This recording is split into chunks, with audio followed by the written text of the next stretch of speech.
zadužbine, nadmećući se u tome tko će ih više sagraditi. Krajem 18. i početkom 19. stoljeća Mostar je imao 24 džamije i 22 mahale.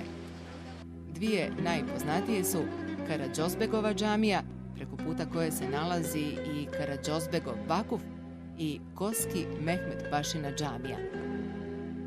Karađozbegova džamija u Fejićevoj ulici je najveća i jedna od najljepših džamija u Hercegovini. Izgrađena je između 1557. i 1558. prema nacrtima čuvenog osmanlijskog arhitekte Sinana. Nadzornik i glavni donator radova bio je mostarski mecena Mehmedbeg Karađoz, brat osmanskog vezira Rustem Paše Opukovića. Uz džamiju Mehmed Beg je izgradio i medresu, vjersku školu, kao i druge objekte u gradu. Koski Mehmed Pašina džamija sagrađena je pak 1617. godine. Nalazi se u blizini Starog mosta i jedina je mostarska džamija u kojoj je sačuvana prvobitna boja i dekoracija zidova. Naziv nosi po svom graditelju Mehmedu Koski. I jedna i druga džamija proglašeni su nacionalnim spomenicima kulture Bosne i Hercegovine. U nacionalne spomenike kulture iz turskog razdoblja uvrštene su i Muslibegovićeva i Bišćevića kuća. Muslibegovićeva kuća, koja se nalazi 200 metara iznad Karađozbegove džamije, jedan je od najmonumentalnijih spomenika stambene arhitekture u Bosni i Hercegovini iz vremena Otomanske imperije. Kompleks na 4 etaže sastoji se od obiteljske kuće, ženske avlije, haremluka, poslovnog dijela i muške avlije, selamluka. Izgrađena je u 18. stoljeću po ugledu na reprezentativne objekte u Istanbulu. Objekt uz originalne predmete, spise i eksponate pruža uvid u način života bogate begovske obitelji. Osim posjete i razgledanja muzejske postavke, posjetitelji mogu uživati u tradicionalnim pićima i kolačima, a jedan dio kompleksa nudi i mogućnost spavanja u originalnom ambijentu. Bišćevića kuća, poznatija kao Bišćevića ćošak, smještena je na istočnoj obali rijeke Neretve. Potiče iz 17. stoljeća. Ćošak, isturen nad Neretvom na 2 vrlo visoka i smjelo postavljena kamena stuba, predstavlja ovu kuću kao najsmjelije dijelo stambene arhitekture iz turskog razdoblja u Mostaru. Kamerija ili divanhana je očuvala izvorni otomanski stil.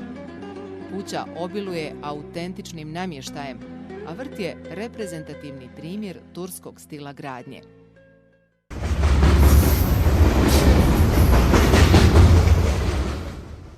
U proteklom ratu Stari most, kao i svi ostali mostovi u Mostaru, je srušen. Grad i stara gradska jezgra doživjeli su teška ratna razaranja. No 2004. Stari most i Stari grad su ponovno obnovljeni. Obnova Starog mosta trajala je 7 godina, a njegova izgradnja koštala je $13,5 milijuna. Grad Mostar je za obnovu kompleksa Starog mosta uzeo zajam od Svjetske banke u iznosu od $4 milijuna. Uz Svjetsku banku posebnu ulogu u obnovi Starog mosta odigrali su donatori. Italija je donirala $3 milijuna, Nizozemska 2, Turska i Banka za obnovu i razvoj Vijeća Europe po $1 milijun, te Hrvatska $600,000. Francuska je donirala tehničku opremu i pripremu izrade projektne dokumentacije obnove mosta. Godinu dana nakon ponovne izgradnje, okončane 2004. zajedno sa starom gradskom jezgrom, Stari je most stavljen pod zaštitu UNESCO-a kao dio svjetske kulturne baštine. Pa evo, ja prije svega moram reći da sam veoma ponosan na ono što sam uradio, kao što je pitanje uvrštenja Mostara na listu svjetske kulturne baštine UNESCO-a, jer to je prvi projekat koji je došao iz Bosne i Hercegovine, koji je upisan. S tim znate da je to bilo izuzetno teško i da sam na to ponosan što sam uradio. Ali isto tako bih želio da spomenem da je to prvi korak veoma važan za turističku ponudu i da se možete prezentirati kao turistički grad. Mi smo u tome uspjeli i vidite da je svake godine sve više broj turista prolaznika kroz Mostar. Zanatske i trgovačke radnje i hanove u Kujundžiluku, dućane u kojima se prodavala zelen u Priječkoj čaršiji u tursko doba i prostore u kojima se proizvodila koža u Taphani, danas su zamijenile suvenirnice, restorani, moteli i hoteli. Umjesto begova i aga, Mostar je danas okupiran tisućama stranih turista koji dolaze ovamo osjetiti duh srednjeg vijeka, Otomanske imperije i izbliza vidjeti Stari most, jedno od arhitektonski najljepših zdanja iz vremena turske vladavine Bosnom i Hercegovinom. It's amazing. We stumbled across Mostar and we weren't even planning on coming here, and it's just phenomenal. Amazing history, amazing to see how you've come through the other side of all your difficulties, and it's just gorgeous, gorgeous. I would love to come back. Yeah. Ja sam David iz Slovenije, ovdje smo suci iz cijelog svijeta, sudimo svjetsko prvenstvo u Bosni i Hercegovini, rukomet. A stvarno je lijep grad, lijep most i puno kulture ovdje se vidi. And I come here, I love the Mostar very much, like the different little things, little souvenir shop, and the Mostar has his city's own style, like Turkish style. I don't know how to say the church, but mosque. Yes, I have been Turkey a few years ago, and now Mostar make me think about Turkey again. It's very impression for me and very, very impressive. We come from Malta. And it's Viva Malta. First time here? The first time. Yes. And what do you think about Mostar? Mostar is very, Very good. nice, beautiful. Even the shops, good. And the sales girl, especially that one, is really great. I'll take her home. Just don't.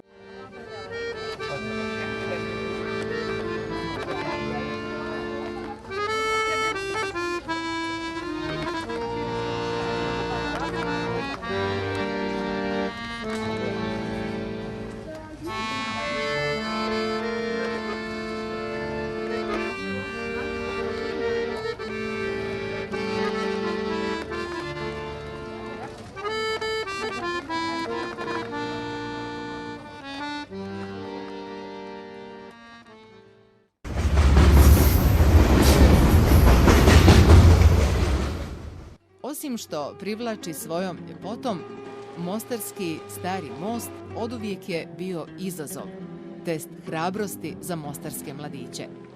Skokovi sa Starog mosta vremenom su postali turistička atrakcija. Svake godine uz Neretvu se okupe tisuće posjetitelja kako bi se divili hrabrosti mladića koji skaču na noge ili na glavu, poput lasta. Skočiti s 20 metara visokog Starog mosta u hladnu Neretvu punu virova i brzaka ne može svatko. Prije rata je najbolji skakač s mosta bio Emir Balić, a danas je to Lorenz Listo. Što čovjek treba imati da bi skočio sa Starog mosta, da to nije samo pločki skok?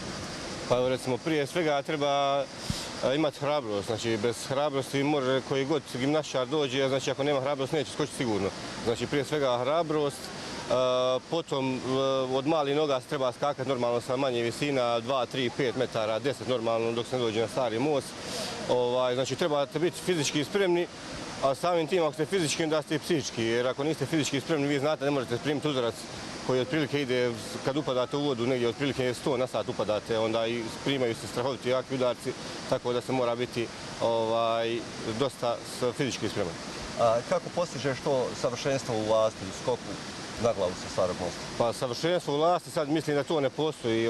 Svaki skok je različit jer je velika visina i ne može se postići neko savršenstvo, ali se može potruditi da skok bude što bolji, znači trebate izaći samouvjereno na most.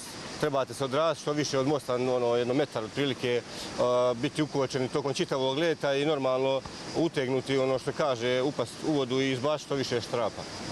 ti si već 6 godina na tronu u skokovima sa Starog mosta. Koliko još namjeravaš ostati na toj poziciji šampiona? Pa evo ja ću skakat sve dok se budem borio za prvo mjesto. Znači meni sad drugo i treće mjesto ne znači ništa.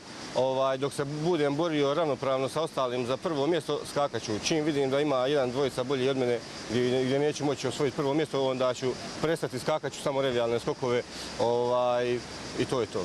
A reci mi, vidiš li nasljednika među ovom mlađom ekipom?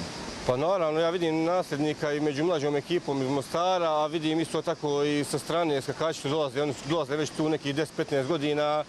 Tako reći, oni su za mene i domaći takmičari, jer ljudi skaču isto vremena koliko ja, od 15 godina, tako da je tu njima skočiti s mosta isto kao i meni. Onda vidim tu dobri skakača i svake godine su sve bolji i bolji. Hotel Aero, vrhunski opremljen, raspolože sa 300 ležajeva u 165 soba i 8 ekskluzivnih apartmana. Multifunkcionalne kongresne dvorane koje posjeduju 300 mjesta za sjedenje bitan su dio hotelijerske ponude. Na usluzi vam stoji i 3 manje dvorane koje mogu primiti od 50 do 100 uzvanika. Dođite i posjetite nas na adresi doktora Ante Starčevića, Mostar i uživajte u vrhunskim hotelijerskim standardima. Hotel Aero.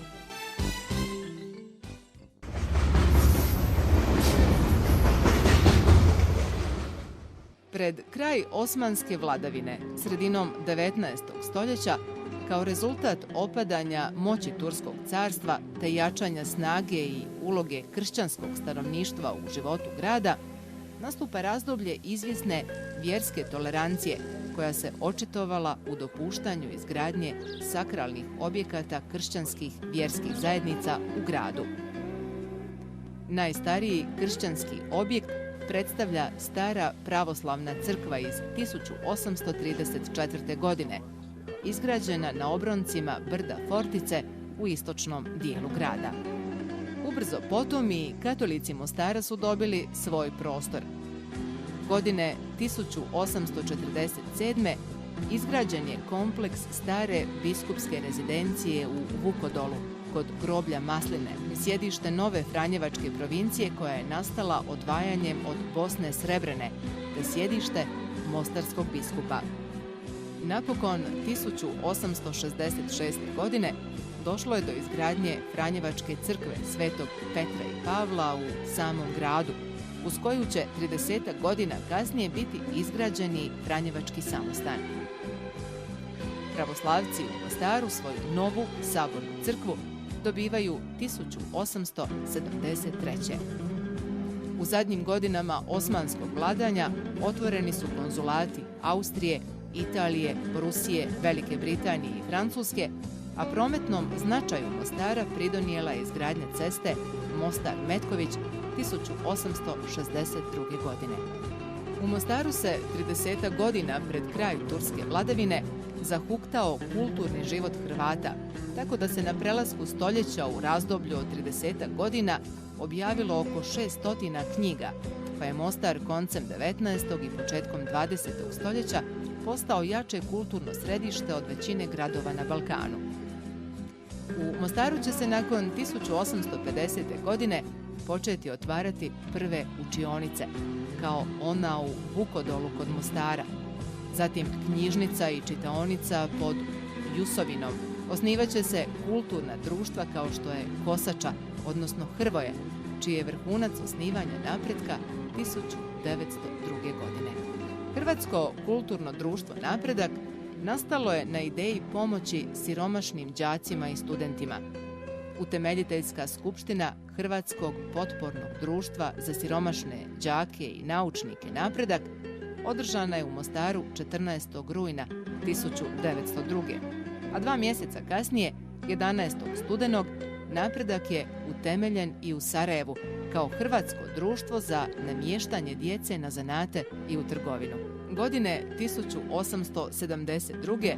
osniva se prva hrvatska tiskara u Bosni i Hercegovini, koju utemeljuje i vodi znameniti Franjo Miličević.